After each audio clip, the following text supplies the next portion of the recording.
This is the Soul-Filled Sisterhood podcast, and I'm your host, Nicole Burgess, a licensed marriage and family therapist and a soul-led leadership coach to women in midlife who are wanting more meaning in the second half. The information shared in this podcast is not a substitute, nor is it to convey professional, psychological, financial, or medical advice. If you could use such services, please seek them out from someone you trust. Now here is today's episode.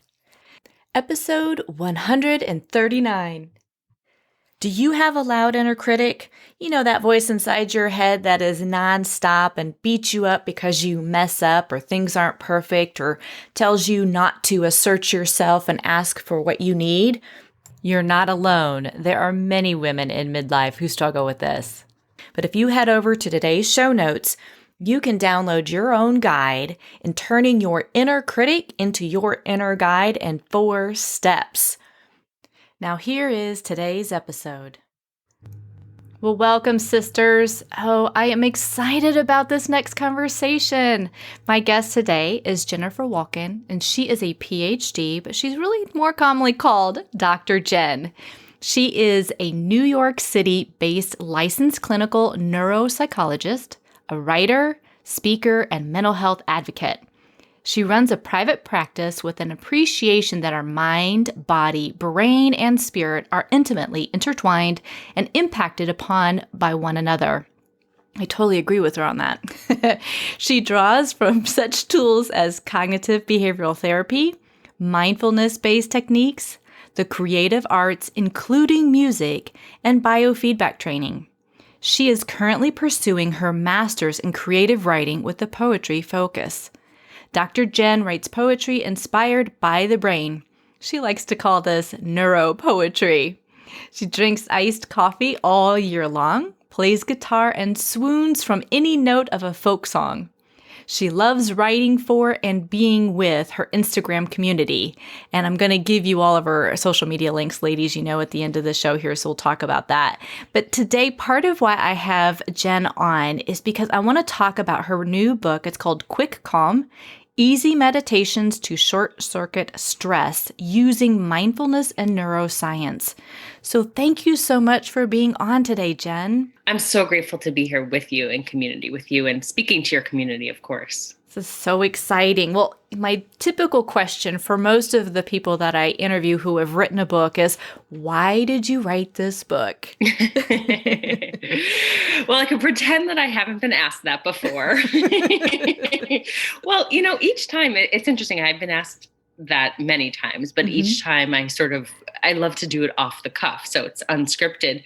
I guess I wrote it for many reasons, and I can't gloss over the fact that I wrote it because I did want to compile many mindfulness practices in one space for sort of accessible use with my clients. I'm so used to having this window open, this YouTube open, 3 sheets and, 2 books. And I just sort of wanted it all compiled and to be able to say, hey, how about you practice number 27 for the week, the self-care practice. And, that's one answer. And the other answer is, of course, I cultivated my own practice over the years and wanted to share the work and to be of service. It's really been a life-changing practice for me in so many ways. Of course, over time, it's not magic. Nothing about, I think, anything is magic.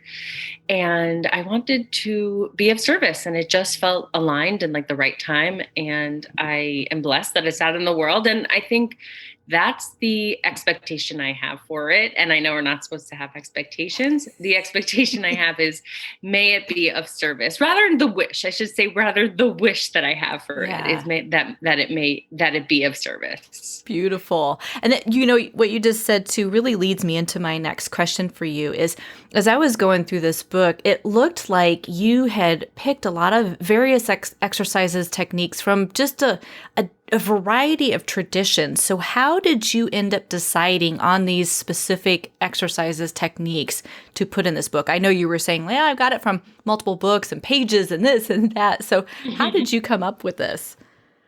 And basically, it's such a good question. Basically, it's my spin on all the practices that I've learned, whether through literal teaching, like being taught one-on-one by a mentor, or through learning and researching it.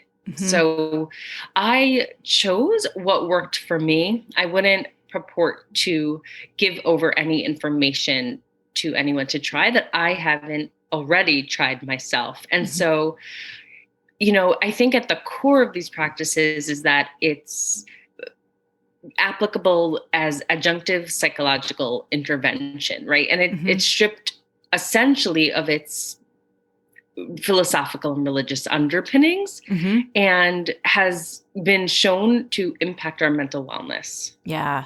Well, and so another question then would go about saying, like, what does it mean to rewire our brains for wellness? Right? That kind of leads right into that. Yes. And that is a big question that I'm happy to answer because I'm kind of a neuro nerd. I talk about this the way I talk about this is first taking a step back. So we have brains, and there's now this idea that our brains are neuroplastic, malleable, right? Changeable, which is extraordinarily empowering, right? It used to be years ago that they thought the brain cards we were dealt with are the ones we always had to play. And to me, that's sort of, I don't know, unempowering and brings into question, like, well, if I can't, work towards change, then what am I working towards? But now we know that we can work with our brains. But here's the thing. We can develop new neural pathways in response to unhelpful experiences as well, right? So instead of only looking at neuroplasticity through rose-colored glasses, we need to also just be real and understand that our brains can be wired in response to chronic stress and in response to trauma. So when I talk about rewiring, I'm really sort of emphasizing the idea that most of us have been through a dysregulation of sorts, especially this year, if anything, and we need to work towards rewiring for wellness. So what I mean by that specifically, I don't know if you want me to get into the actual brain changes. So basically, there are many brain changes that happen in response to chronic stress or chronic dysregulation, nervous system dysregulation / trauma. And that the way that shows up is our brain volume of the hippocampus is decreased, and that the hippocampus is the place that works to connect and organize different aspects of memory. It's responsible for locating the memory of an event in its proper time and place. So if that's decreased, we have challenges with our memory. So that explains how our memory sometimes becomes fragmented, and because our hippocampus has trouble coherently piecing together memory. Then what happens is our amygdala volume is increased. And when I say, by the way, when I say our volume is increased, what I'm talking about is the gray matter of the brain. And what the gray matter is the nerve cells, including the part of the nerve cells that include the cell bodies and the dendrites, and sometimes the synapses, just not the axons. Okay, so going back. So in response to trauma, we already said that the brain volume of the hippocampus is decreased. Then the amygdala is increased. And the amygdala is the structure in the brain's limbic system. The limbic system is the emotional seat of the brain. And the amygdala is the fear center of the brain. And the amygdala is what helps us determine whether or not there's an actual threat in the environment. And if there is, the amygdala sends out a danger signal, right? Tells, the mind, body, brain to initiate the fight or flight response. And then it helps us turn it off when it's gone. But when the amygdala gets bigger, it literally creates this state in which we're hyper vigilant to even non-threatening stimuli. So it's like more off than on. It's like wah, wah, wah, literally like a siren, even in the context of like non-valenced stimuli. And then another brain change in terms of gray matter is that there's decreased volume in the prefrontal cortex. And what that means is that, well, first of all, the prefrontal cortex is primarily responsible for higher order thinking, executive functioning, like attentional control, planning, problem solving, emotion regulation. So when we're in chronic stress. Well, I was going to say our prefrontal cortex says, I can't do this. I can't remember things. I can't figure it out. we have less bandwidth. It becomes so much harder to focus because the prefrontal cortex is sort of just goes offline. And then the last brain change that I talk about, and that's not the last brain change that happens, it's just the one that I talk about mostly, is that not only does the brain change structurally, but it also changes in how different parts of the brain talk to one another. So when we're in a brain on chronic stress is a brain in which the connection between the amygdala and the prefrontal cortex is decreased, is lessened. And that's important because when the prefrontal cortex, right, that logical captain is not connected to the amygdala has no recourse and it just runs wild without sort of this like higher order thinking ability. Wild child. What are we gonna exactly. do now? Wild child. But here's the most empowering thing about mindfulness practice is that over time, and research confirms this, of course, it doesn't happen overnight. We can rewire for wellness. So the brain that we have in response to stress is actually adaptive in the short term. But imagine this brain for the long term. That's not helpful, right? That's actually hurtful. So here's the thing that we need to know about mindfulness practice.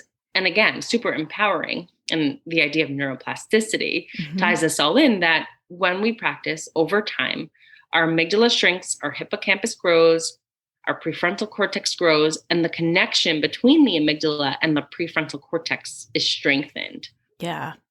So instead of the amygdala constantly firing like there's a siren, I call it the saber-tooth tiger is coming after us. It's like, oh no, I'm able to detect, I'm sensing this may be danger, but then there's more information that is coming in. Okay, my alarm goes off. Nope, you're actually excited. You're really not nervous about this or worried about this. Okay, we're good. And again, you can still operate in that prefrontal cortex because it's like, we got this. It's all good. We've done something like this before. Thank you. No, 100%, exactly. Yeah. And like you're saying too, part of what I like about your book is not only with the different practices that people can choose from, but you also don't talk about it being like you have to do it 20 minutes, 30 minutes. And I laugh because I have various guests on who are like, I really want to meditate, but I don't, And so I've had various folks. We've talked about like kind of smaller mindfulness practices, smaller meditation practices, but like you're saying, that consistency of practice over time helps those different parts of the brain grow and strengthen so that when we do have big stressors that happen in our life, we're able to move through them versus getting stuck in them. Yeah, no, I love that. And yes, and one of my favorite things about the book, and I hope it's okay to say that, I wrote this book and it's self-promotion has been, it's something that I want to practice. So that's part of the mindfulness work is to be able to, stand behind my work and also say, this is why I wrote it. And I believe in this so fully. And one of my favorite parts is that all I recommend is 5 minutes a day, every day of mindfulness practice. And I think that's one of the most empowering things as well. Not just that we can change our brain, but that we can do it in 5 minutes a day. In fact, 5 minutes a day, every day, in my understanding, will do more for the brain and our overall wellness than 1 hour once a week. Because let's get real, our brain thrives on repetition. Repetition rewires the brain, right? Imagine just taking out 5 minutes a day to remind the brain that it's safe, right? And a brain that's in chronic, wired for chronic stress, just letting it know it's okay, sweetheart, it's okay. Like amygdala, I see you. Yep. I see you, girl. Or however you gender your amygdala, but I see you, and it's okay to, let your hypervigilant grasp go. It's safe. And doing that over time really lets the nervous system know that it is safe. And again, it's not something that happens overnight, but it happens. So our brain thrives on repetition, and it's similar to lifting weights. So if we were hoisting 5 to 10 pound weights for 5 minutes a day, we would see a change in our physique, in our muscles. And of course, we can't see our neural circuitry, whether it's new neural circuitry, neurogenesis, or just new neural pathways forming, that's up for the neuroscientists to tell us. But we can feel our growth. We will eventually feel our growth, and we will notice our growth in the way we show up for ourselves and our relationships. And even if it's subtle. And I think the 5 minutes a day sort of paradigm makes it very doable. And that's what I wanted, right? A lot of my clients were, well, I don't have an hour a day to sit on the mat and close my eyes and devote to meditating. And you don't need to. And let's just be real about it. We all have 5 minutes. And even though I say 5 minutes in my book, I often break that down too. So take a mindful moment, take a nice diaphragmatic breath, or count to 5, whatever it is that's going to work for you, whatever is most doable, start there.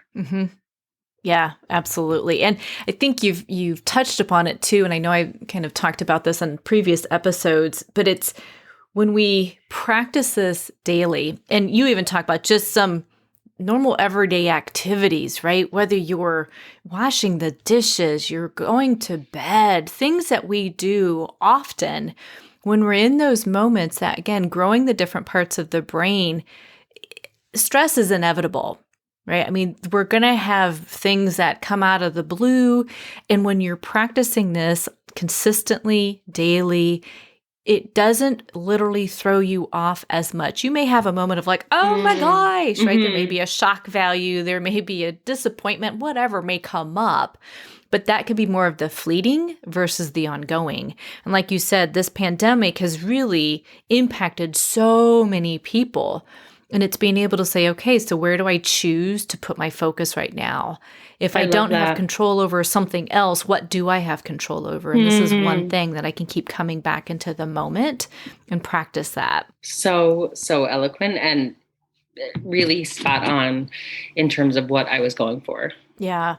Yeah. And again, I love that if anybody who is struggling, like, well, what kind of mindfulness practices can I do? What's available? That's really what your book does offer. Again, I think you said, you had 30 different like techniques that are in the book. Is that correct?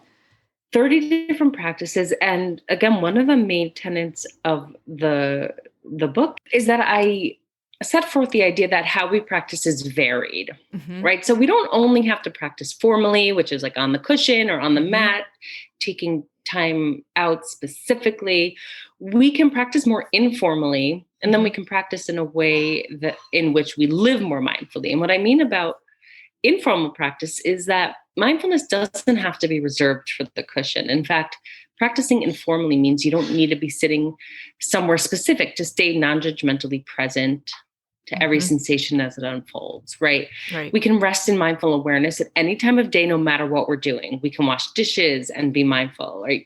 Walking, make it mindful. Shower, make it mindful. And I actually have those practices in my book. Right. And then with mindful living, it's the idea that when you live mindfully, our formal and informal meditations start to really impact our everyday life. They impact our relationships with ourselves and our others. And it's a way of showing up in this world, I think, in a way in which mindfulness becomes, yes, of course, a practice, but more than that, like a value system, values of gratitude and loving kindness and compassion and radical acceptance start to flow. And to live mindfully, I think, is to hold our life with the greatest level of appreciation and importance possible. And I can't think of a better time to offer that up. Offer up compassion for self, for others, to take care of self, to take care of others more fully, to lean into self-love. Right. And there, again, that's obviously, these are vague terms, but I do define them in the book. And there are practices, actual ways to elicit these whether they're values or states, whatever you want to call it. Well, to me, like what I'm hearing you say is when I'm intentional of how I'm living or where I'm choosing to be, I do show up more fully, more present. I'm in the conversation, not distracted by 50 other things that are going on in my life. I'm actually in presence of this person because, yes, like, again, if the pandemic hasn't shown people anything, it's like, the life is a beautiful thing, and we're not guaranteed how long we're on this planet.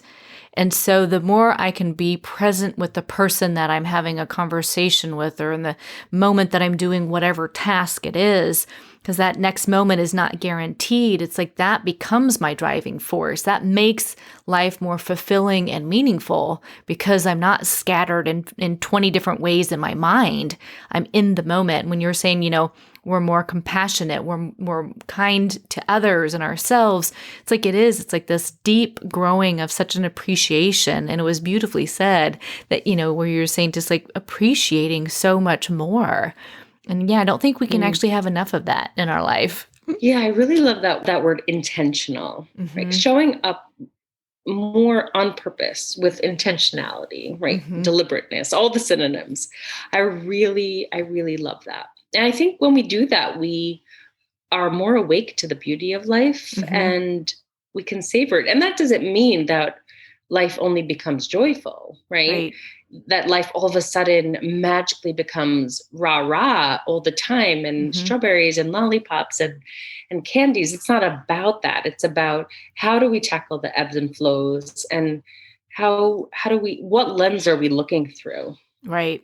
And if we were under that chronic stress, like we were originally talking about, and everything in the brain is like more disconnected or shrunken when it needs to be enlarged, right? It's like, the wellness is not what we're saying only in our mind. It literally impacts the body, the internal state of your organs, the internal state of blood pressure, the internal state of how you can sleep or not sleep. It does so much more, I'm going to say, damage when we are in that chronic state of stress versus managing it. And you and I both know that, stress is as an all-time high, even prior to pandemic. It continues to increase, and women more often than not are impacted more so than men are with chronic stress. Definitely. And we're no strangers to this, right? There doesn't have to be a saber-toothed tiger for there to be stressors that pop up. Right. And a saber-toothed tiger being the example that's always given when we talk about why we were evolved to go into fight or flight. But in this day and age, we don't need saber-toothed tigers. We need babies crying. We need traffic lights. Not that that's not a beautiful thing also, but we need finances. We need paying bills. We need work, etc. All the demands that we're trying to juggle at one time. Right. Yeah. And those little things, if we're not, again, what do I want to say, intentional about setting some of that time aside or how we view it.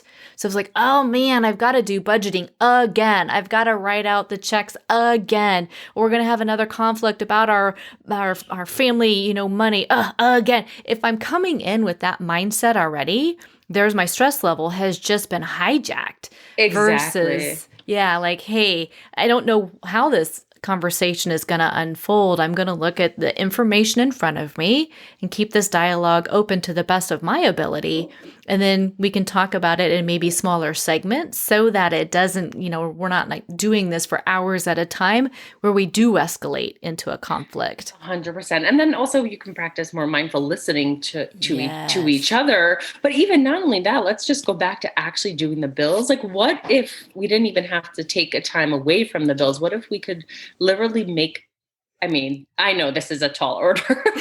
What if we could make paying our bills a little bit more mindful? And by that, can we, again, this is a tall order. I'm not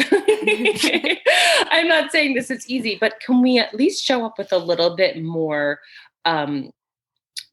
curiosity? Or can we show up and instead of reflexively reacting, can we take a step back? Can we count to 10? Can we maintain a non-judgmental awareness and get curious? Okay, so what am I spending more money on? What needs to shift? And if we could be non-judgmental about that, and we can make that a practice as we're doing it, to me, that's just as much practice as closing our eyes and, repeating a mantra. Right, right. Absolutely. Well, and you've hit it again. It's that curiosity. When we coming in from, I've got it like a fist I'm forming, like you're trying to push through something. Right. There's often a constriction with that. Versus if my hand is open, palm is up, now there's a curiosity. There's an openness to what may happen, what may be going on. And there's a very different energy about that versus if I'm coming in with like a closed fist or pushing through something.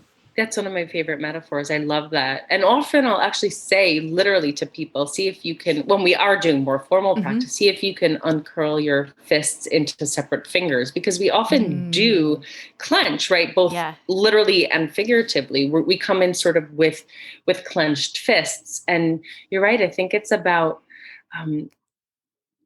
can we just come with more purposeful awareness? And again, that doesn't mean it's easy. That doesn't mean that what we're being curious about isn't, a hard pill to swallow. It just means how we can choose a lens. Yes. And if it's hard and we notice, okay, that didn't go so well, let's try again, right? There are no ends to the beginning we can take to keep practicing. Practice makes practice. I like to say practice makes practice. Practice makes present. Practice makes neuroplastic. And I think, just to go back with the fist, I think what stands out for me there is that, right, we can either respond to a situation or react. Yep. And when we respond, when we take that time to take a step back, so we're not reacting from a place of fear, we'll notice the results of our own,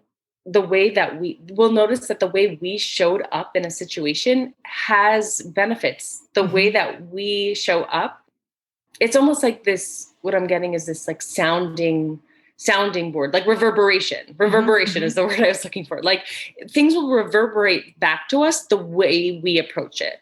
Yeah, absolutely. And it's fascinating as you're talking about this, it really made me think of, this past episode I just did, a solo episode on overfunctioning and codependency and stuff. And I talked a little bit on that episode and some other episodes about being reactive versus responsive. And we're saying all this mindfulness practice, when we meditate, when we're growing the gray matter, when we're growing stronger connections and rewiring the brain, you really can move from reacting to responding. And the beautiful thing is, when we allow ourselves to get curious, when we allow ourselves to get quiet, we start to actually get to know ourselves.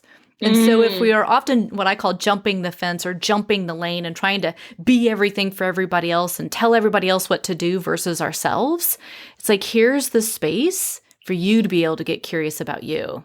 And that's, though, the very reason that sometimes we don't engage in practice, right? Because sometimes we are fearful of just that, right? Of getting to know our own selves. And truly, when we approach that, it's not nearly as bad or catastrophic as we think. In fact, when we lean into ourselves, I think we get to notice our own grace, and to give ourselves more grace. However, that's not easy. I think we've built up this understanding of what it means to sit with ourselves, such that a trauma response, in fact, is chronic busyness. Right. And that's really where I come, my little slogan of, are you fear-driven or are you soul-led? Exactly. I was just thinking that. To me, when we give ourselves permission to slowly go into that space to get to know ourselves, that's where you are going to be able to tap into your intuition and what your soul is calling you to do, like your higher connection. And this is so important. That's what I love about your work, is that it does, right? That it really does promote that. Going deeper into one's own soul. Like, who are you? What's your calling?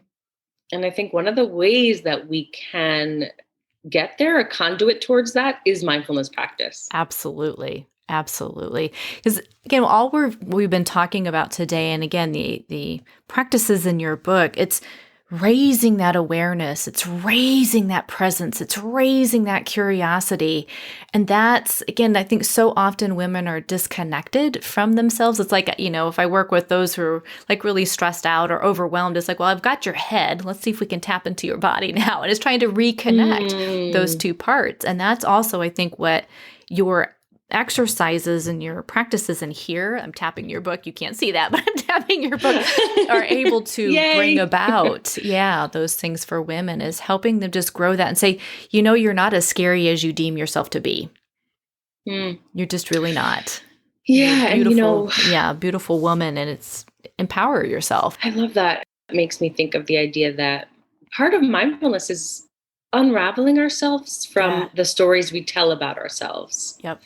And there are so many stories, let me tell you, right? Yes, there are. And part of why I started mindfulness practice was because of chronic health challenges, specifically endometriosis, which wasn't getting diagnosed. I was like being told it was just bad periods and it's all in your head, and wow, just take 4 or 5 Advil every few hours, and it's okay that there's painful intercourse, and it's okay that that you are in pain. I was almost being bullied and gaslighted. And one of the reasons I got into mindfulness practice was to de-identify with the story I was telling myself about my pain. And I realized that I wasn't my pain. It was just an experience that I was having. And also it helped me, the practice helped me trust my own intuition, where I love, whereas some of your work comes in, which is what I love about it, right?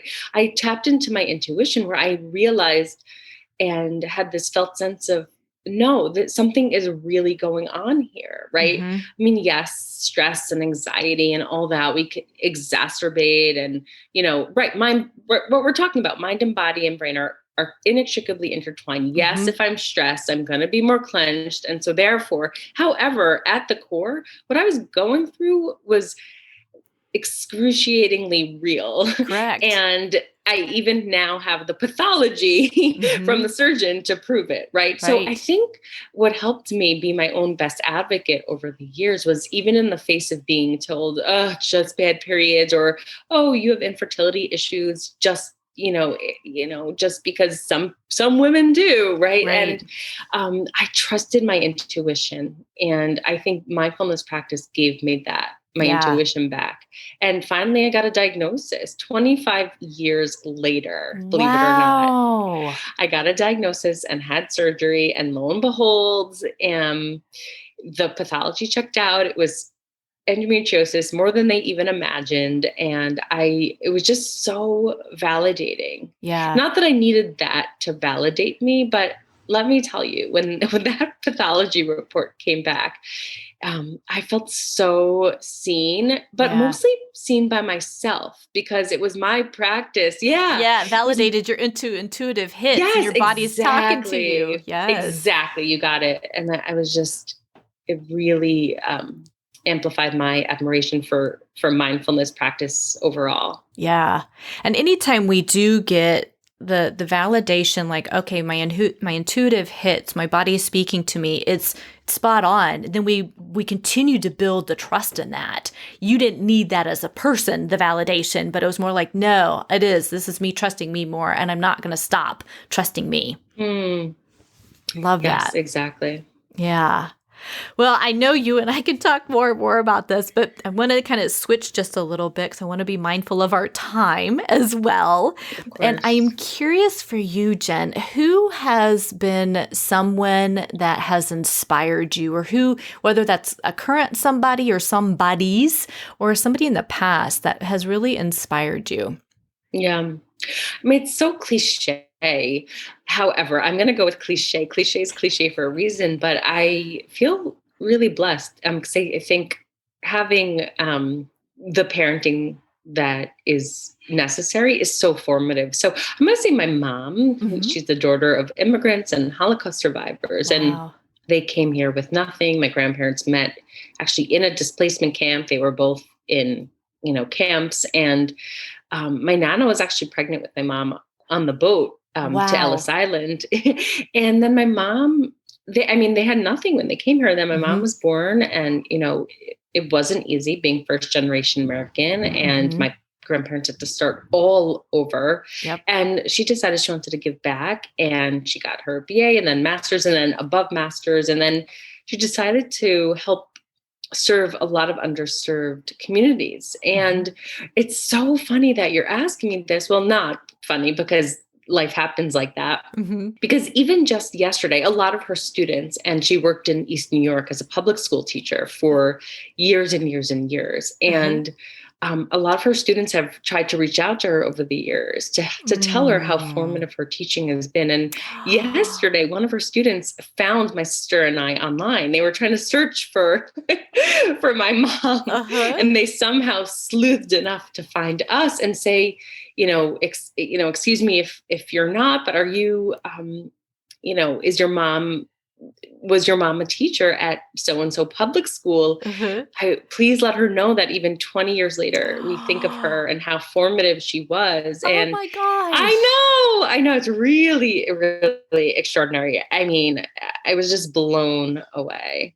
Yeah. So, cliche may be, but my dear, that is just such a powerful story, like the full circle, how much your mom has inspired you, and that, they came from nothing and made it. And she continued to be of serving heart and raised a daughter or daughters, and just such an appreciation of, humans.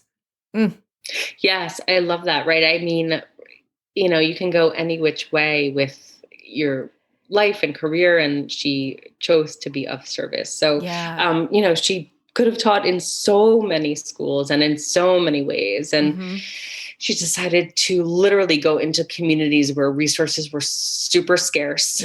And just serve. Beautiful. Absolutely beautiful. Well, thank you so much for being on today. And before we go, thank you. Yeah, before we go, ladies, if you want to find more about Jen's book, I'm going to have her website in the notes, and it's called quickcalmbook.com, all one word, where you can do that. And Jen, you had even said you would be happy to give away one of your books to a random sister who's listening to the episode. Oh, I would love to give a book to a sister. So you pick you pick someone randomly, and I will mail one out. Beautiful. So ladies, the other ways that you can connect with her too is on Instagram at Dr. Jen Psych _ and then Facebook, again, and we'll have the links in the notes, is on Facebook, Dr. Jen Psychology. So those are two other ways that you can connect with her besides her book. So if you reach out to me at podcast@NicoleBurgessCoaching.com or through my Facebook, post, then I will pick the random person and let Dr. Jen know, hey, I've got the person to send a book to. So so exciting. And I'll even sign it inside and write to whichever sister gets the book. Awesome. Well, again, thank you so much for writing this book. Thank you so much for doing what you're doing and putting this out into the world and sharing your work on the podcast. Thank you. It's so humbling that you had me. I feel like we really just scratched the surface, and I can talk to you forever. Thank you for all the work that you do and all the light that you bring into this world. It's really great. Thank you for listening. And remember, if you have a loud inner critic, one that tells you you're not enough or you can't do something, head over to NicoleBurgessCoaching.com and download your Turn Your Inner Critic into Your Inner Guide in 4 steps.